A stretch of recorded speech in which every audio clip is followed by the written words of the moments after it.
দর্শক শ্রোতা আসসালামু আলাইকুম। নতুন একটি ভিডিওতে সবাইকে স্বাগতম। আজ আমি দেখাতে আসলাম কিভাবে গাছের চারা টবে রাখতে হয় এবং কোন ধরনের মাটি দিয়ে টবে রাখলে গাছ নষ্ট হবে না। দেখতে পাচ্ছেন এগুলো মূলত আমি চারা বীজ বপন করেছিলাম। সেই বীজ কিন্তু এখন বড় হয়েছে, চারা হয়েছে। এখন এখান থেকে উঠাই আমি টবে রাখবো।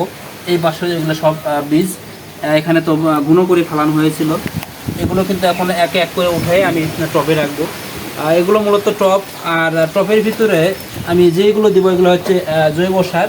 দেখতে পাচ্ছেন এগুলো এগুলো একদম ঝরঝরে জৈব সার। কিছু গোবরের ফাংশ রয়েছে এর মধ্যে, এবং এগুলো মূলত একদম সারি মাটি। দেখতে পাচ্ছেন কালো হয়ে গেছে, একদম সারি মাটি। তো সাথেই থাকুন এবং দেখতে থাকুন কিভাবে টবে করা লাগে হবে। তো এগুলো জানেন যে একটু ঘন আছে, মূলত অনেক ঘন বীজ ছিল। এগুলো আমি এক এক করে পার্ট বাই পার্ট উঠাবো এবং সেগুলো কিন্তু টপ করবো। তো দেখুন কিভাবে উঠানো লাগে। প্রথমে অল্প কিছু মাটি নিয়ে, অল্প মাটি নেওয়া লাগবে, বেশি নেওয়া লাগবে না, যেহেতু এগুলো চারা গাছ। আপনি চতুর্ভুজ আকারের করে নিতে সমস্যা নাই। এই যে এই তো একটা হয়ে গেছে। তো এটা আমি কিভাবে কি করবো দেখতে পাচ্ছেন। এগুলো মাটি, এগুলো ঝরঝরে মাটি। এগুলো আমি প্রথমে কিছু মাটি আমি এই যে এগুলো ঝরঝরে মাটি, এগুলো জৈব সার। তো এই হাফ নিলাম, এই টপের হাফ নিলাম। হাফ নেওয়ার পরে এখন আমি গাছটা দিলাম। এই যে এই গাছটা আমি এই মাছ বরাবর দিয়ে দিলাম, দিয়ে আবার একটু এই যে টবের চতুর্পাশে কিন্তু আবার দিয়ে দিলাম। এই যে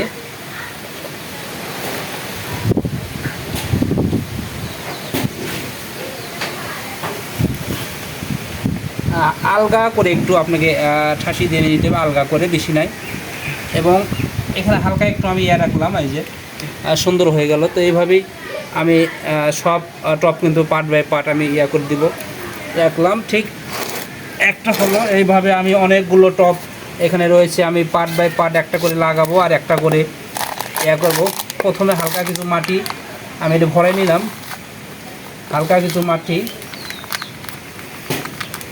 এবং এই টপগুলো যেহেতু এগুলো গাছ বাঙ্গি, 12 মাসি বাঙ্গির জাত, আর এগুলো মূলত এখান থেকে নিয়ে যাওয়ার পরে কিন্তু আপনারা জাংলা অথবা মাছি বলেন আপনার জমিতে লাগাতে পারেন। আমি সেইভাবেই কিন্তু এটা করে নিচ্ছি। প্রথমে আমি এগুলো সব ভরে নিচ্ছি হাফ হাফ করে, এগুলো সব হাফ হাফ করে আমি ভরে নিচ্ছি। এইভাবে রেখে দিচ্ছি হাফ হাফ করে। এরপরে শুধু চারা নিয়ে কিন্তু এর মধ্যে লাগিয়ে দিব, হাফ হাফ করে নিচ্ছে এগুলো। আপনারা চাইলে এর চেয়েও, আমার মনে হয় এটাই ভালো হয় কাগজের চেয়ে। আবার এক ধরনের ছোটো পলি রয়েছে, যেগুলো পলি কিন্তু ছিদ্র করা রয়েছে, ওটা আরও ভালো হয়। আপনারা চাইলে কিন্তু আপনারা ওই ছিদ্রকারী পলিও নিতে পারেন, কারণ ওখানে বৃষ্টি পানি পড়া মাত্র বের হয়ে যাবে। তো আমি এটা দিয়ে আপনাদের দেখাচ্ছি, পরবর্তী একটা ভিডিওতে হয়তো ওগুলো দেখাবো।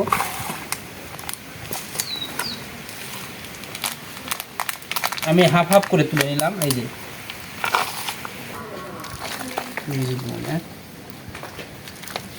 এমনি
তো আমার অলরেডি কিন্তু প্রত্যেকটি টব জাত করা হয়েছে।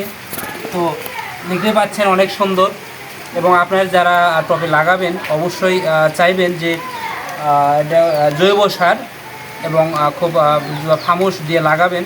সেক্ষেত্রে কিন্তু গাছ অনেক সতেজ থাকবে, তরতাজা থাকবে। যেমন এই গাছটা দেখাচ্ছি, অনেক সুন্দর একটি গাছ, দেখেন অনেক সুন্দর, অনেক সুন্দর। তো প্রিয় দর্শক, সাথে থাকার জন্য ধন্যবাদ। আর নিত্য নতুন ভিডিও দেখার জন্য অবশ্যই আমার চ্যানেলটি সাবস্ক্রাইব করবেন। আজ এই পর্যন্ত। আসসালামু আলাইকুম রহমতুল্লাহি ওয়া বারাকাতুহু।